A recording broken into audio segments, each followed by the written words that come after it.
everybody. Welcome back to another episode of Art with Mr. Malik. I'm your host, Mr. Malik. Thanks for joining me again. So today I want to talk about something called perspective drawing. In particular, this one is called one-point perspective. And it is the art of, I don't know if you can see this, but I'll zoom in for you, but it's the art of creating depth inside of your paper. So your paper is flat, but you can also use this type of drawing technique to make it look like your artwork is going into the paper. Almost like creating depth, right, into your design. So as our example, I'll show you cities, right? You have cities, pictures, and things like that, drawings, and I'll show you how people do things like this. Ready? Let's go. Come on down.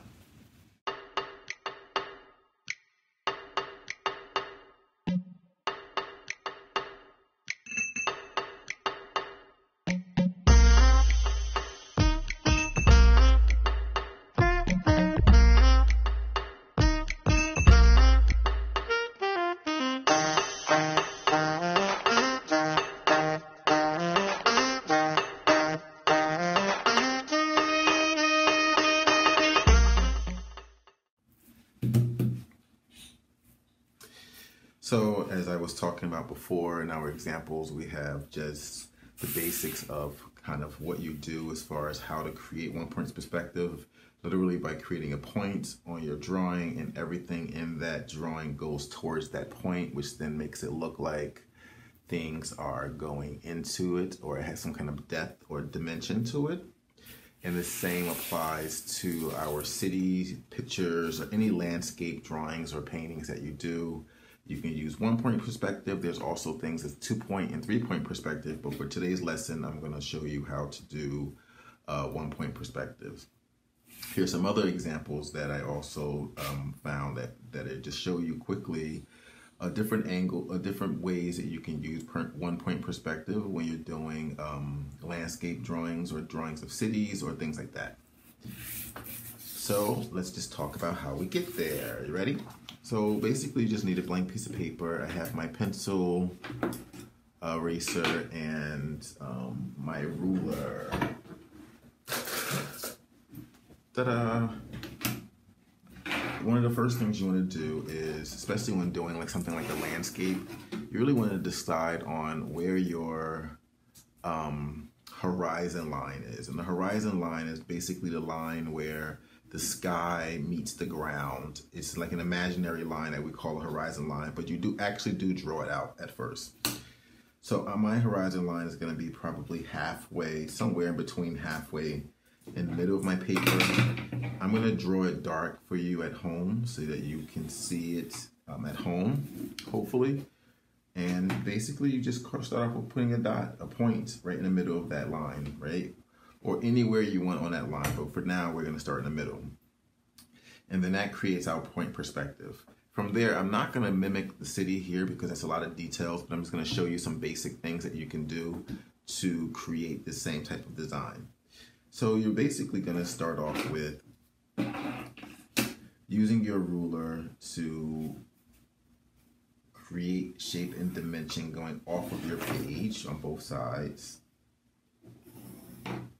Voila. I'm going to start on that side. So from there, if I want to create some buildings, all I have to do now is come back in, make sure my ruler is straight, and create some straight lines that will indicate buildings in that line, right? I'm kind of spacing them out. As I get further away, I make them a little further apart from each other. And voila. Now, to make this make sense, well, you then start to come back over and draw your horizontal lines, like so, on certain points where you have the buildings connecting, and it'll still make sense in a second. Now on this side, I want to kind of give my buildings a sidewalk, so I'm going to come back in and start off my point again, angle it kind of closer to the buildings, and draw a line or two just to make the sidewalk kind of stand out, right? So that's how you kind of get that.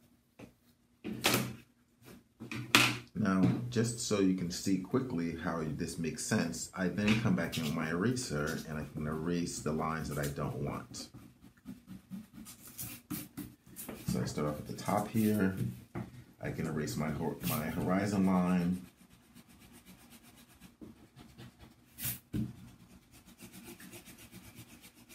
When you do the horizon line, it's good to do it lightly, so that way you don't have the pencil mark. But for you at home, I did it dark so you guys can see what I'm doing at home. So now I have some buildings, right? I can also come back in and add some windows, things of that nature, a door. Now the same effect applies to my windows and doors, right? I'll show you what I mean. Because you still have to line those guys up with the horizon line, the point as well, to create the bottoms and the tops of each of the windows. And you'll see after I finish how I did that.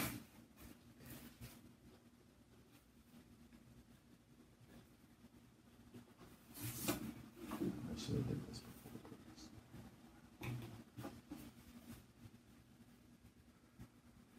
I'm doing it very quickly, so you just a demonstration purposes, and again go back in and erase the lines that I don't want.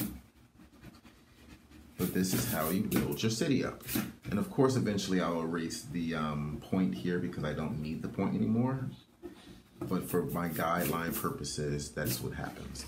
Now on this side, I'm going to show you how you can do, I can even add, I'm going to show you one more thing. I can even add, if I want to add some taller buildings, let's say behind here, I can do that as well.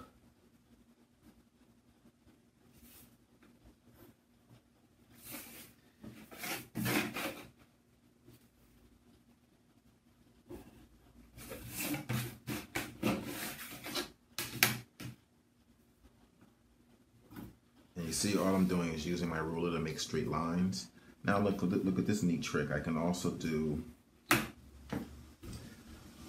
you know how sometimes buildings are stacked on top of each other? Oh, I'm sorry, have like layers to them. So I can also do something like this, come back in, connect my lines properly, and then I have different layers on top of my buildings. And again, you can come back in and erase what you don't want. I can use the same technique to add windows on that side to the building, whatever you want to do. The same concept applies to the other side. You come back in, you can draw your horizon line to wherever you want it to be.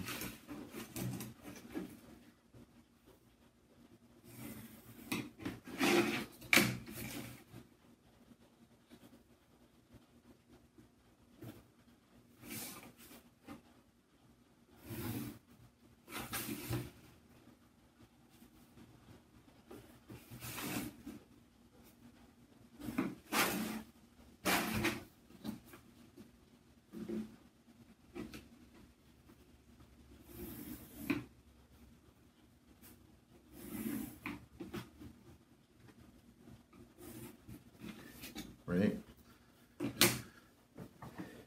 And just keep going in that direction, and eventually the more I build up,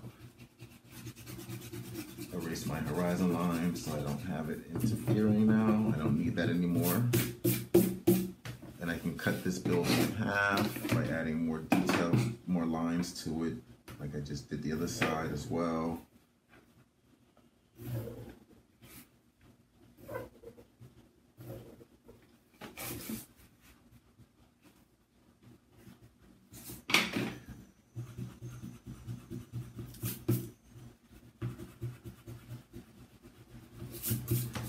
Voila. And again, add my windows, I can add my doors. If I want to add the lines in the middle of the street, it actually is easier than you think. You come in here and you literally just add your dashes for the middle of the street all the way down off the page, and now it looks like there's some depth, right? I can add some clouds to my city as well. I want to add some details. I can also add some buildings in the background here.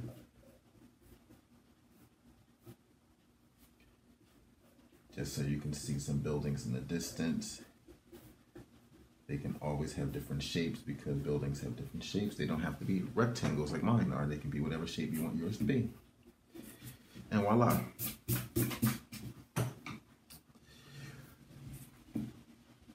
Here we have a basic drawing of one-point perspective.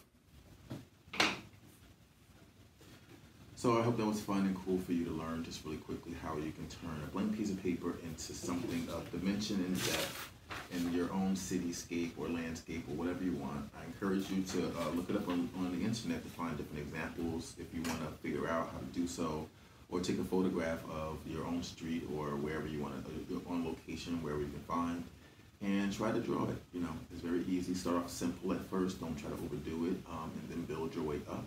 Take your time, and see what you can discover, and it'll probably surprise yourself how easy this is. So until next time, thanks for joining me. This is Mr. Malik signing out. Peace.